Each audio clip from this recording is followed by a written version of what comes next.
ចិនឆ្លៀតឱកាសពេលអាមេរិកជាប់ដៃនៅមជ្ឈមបូព៌ាបង្កើនល្បឿនចាក់ដីបំពេញសមុទ្រដើម្បីសាងសង់មូលដ្ឋានយោធាយ៉ាងធំសម្បើមខណៈដែលក្រសែភ្នែកពិភពលោកក៏ដូចជាកម្លាំងយោធាដ៏មហិមារបស់សហរដ្ឋអាមេរិកកំពុងផ្ដោតអារម្មណ៍យ៉ាងខ្លាំងទៅលើចំនួនដ៏ក្តៅគគុកជាមួយប្រទេសអ៊ីរ៉ង់នៅតំបន់មជ្ឈមបូព៌ាប្រទេសចិនឯណោះវិញបានឆ្លៀតឱកាសមាសនេះបង្កើនល្បឿនយ៉ាងគំហុកក្នុងការចាក់ដីបំពេញសមុទ្រដើម្បីពង្រីកមូលដ្ឋានយោធានៅតំបន់សមុទ្រចិនខាងត្បូងសកម្មភាពនេះកំពុងផ្លាស់ប្តូររូបរាងតំបន់ថ្មប្រប្រាស់ទឹក Antilo Reef ឲ្យក្លាយជាមូលដ្ឋានយុទ្ធសាស្ត្រដ៏ធំនិងរឹងមាំបំផុតមួយដែលស្ថិតនៅចម្ងាយមិនដល់281គីឡូម៉ែត្រផងពីកោះហៃណាននៃបើយោងតាមការចុះផ្សាយរបស់សារព័ត៌មាន Wall Street Journal និង Asia Times កាលពីដើមខែមេសាឆ្នាំ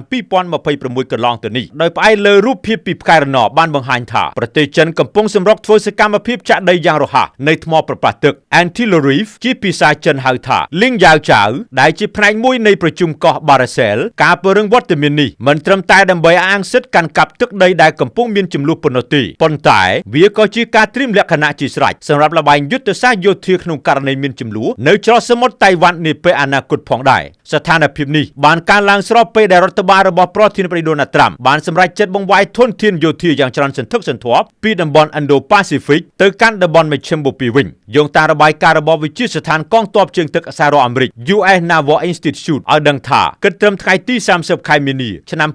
2026ក្រុមនាវាផ្ទុកយន្តហោះចម្បាំង USS Abraham Lincoln ត្រូវបានដកចេញពីសមុទ្រចិនខាងត្បូងហើយបច្ចុប្បន្នកំពុងស្ថិតនៅតំបន់បញ្ជាការកណ្ដាលនៃមជ្ឈមបូព៌ាមិនតែប៉ុណ្ណោះនាវាផ្ទុកយន្តហោះ USS George Washington ក៏កំពុងធ្វើដំណើរចេញពីមូលដ្ឋានទៅកាន់ទីក្រុងយូកូសូកាប្រទេសជប៉ុនដើម្បីទៅពង្រឹងកម្លាំងនៅទីនោះបន្ថែមទៀតផងដែរការដកថយនៃកម្លាំងចម្បាំងសមុទ្រនិងកងពលតូច Marine លេខ31ព្រមទាំងលេខ11របស់អាមេរិកបានធ្វើឲ្យសមត្ថភាពត្រួតពិនិត្យនិងល្បាតតាមអាកាសរបស់អាមេរិកនៅសមុទ្រចិនខាងត្បូងធ្លាក់ចុះរហូតដល់ទៅ 30% យោងតាមទិន្នន័យពីអង្គភាពសិក្សា SCSPI របស់ចិនដែលចុះផ្សាយដោយសារព័ត៌មាន South China Morning Post ឲ្យដឹងថាជើងហោះហើរល្បាតរបស់អាមេរិកបានធ្លាក់ចុះពី102ជើងមកនៅត្រឹម72ជើងប៉ុណ្ណោះក្នុងមួយខែ Antilo Reef ពីថ្មប្រប្រាស់ទឹកទៅជាកោះសិប្បនិមិត្តដ៏ធំបំផុតតាមរយៈការវិភាគរូបភាពផ្កាយរណបពីក្រុមហ៊ុន Vanter និងគម្រោងព្រួយផ្ដើមតម្លាភាពដែនសមុទ្រអាស៊ី AMTI នៃមជ្ឈមណ្ឌលសិក្សាយុទ្ធសាស្ត្រនិងកិច្ចការអន្តរជាតិ CSIS បានប៉ាន់ប្រមាណថាផ្ទៃដីដីចិនចាក់បំពេញនៅថ្មប្រប្រាស់ទឹកបច្ចុប្បន្នមានទំហំរហូតដល់ទៅ 6.11 គីឡូម៉ែត្រការ៉េទំហំនេះបានធ្វើឲ្យវាស្ទើរតែស្មើនឹងកោះ Michi Reef ដែលមានទំហំ 6.16 គីឡូម៉ែត្រការ៉េអ្វីដែលគួរឲ្យកត់សម្គាល់បំផុតនោះគឺតំបន់ថ្មប្រប្រាស់ទឹកនេះត្រូវបានរៀបចំឲ្យមានផ្លូវរថយន្តហោះប្រវែងរហូតដល់ទៅ 2743 ម៉ែត្រតាមបណ្ដោយភាគឦសាននៃកោះនេះមានផ្ទៃដែលត្រូវបានពង្រីកលាតសន្ធឹងប្រវែងជាង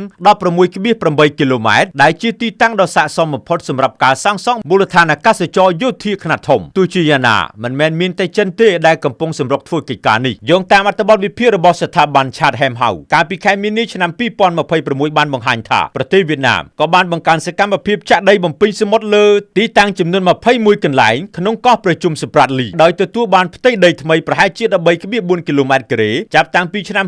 2022មកសកម្មភាពទាំងនេះកំពុងធ្វើឲ្យសមុទ្រចិនខាងត្បូងក្លាយជាទីលានប្រកួតប្រជែងសាងសង់មូលដ្ឋានយោធាដែលអាចបង្កជាហានិភ័យនៃចំនួនប្រដាប់អាវុធគ្រប់ពេលវេលាខណៈដែលអាមេរិកកំពុងជាប់ផុងក្នុងសង្គ្រាមនៅតំបន់មជ្ឈមបូព៌ាការគ្រប់គ្រងស្ថានភាពនៅអាស៊ីហាក់កំពុងរបូតចេញពីដៃបន្តិចម្ដងដែលនេះគឺជាតម្លៃយុទ្ធសាស្ត្រដ៏ខ្ពស់មួយដែល Washington ត្រូវពិចារណាសរុបមកការពង្រីកខ្លួនរបស់ចិននៅតំបន់ថ្មប្រប្រាស់ទឹក Antilo Reef មិនមែនជារឿងចៃដន្យនោះទេប៉ុន្តែវាជាការគណនាយ៉ាងល្អិតល្អន់បំផុតដើម្បីក្តោបក្តាប់ឧត្តមភាពយោធានៅលើផ្លូវនាវាចរដ៏សំខាន់បំផុតមួយរបស់ពិភពលោកខ្ញុំតារាពី Alt News TV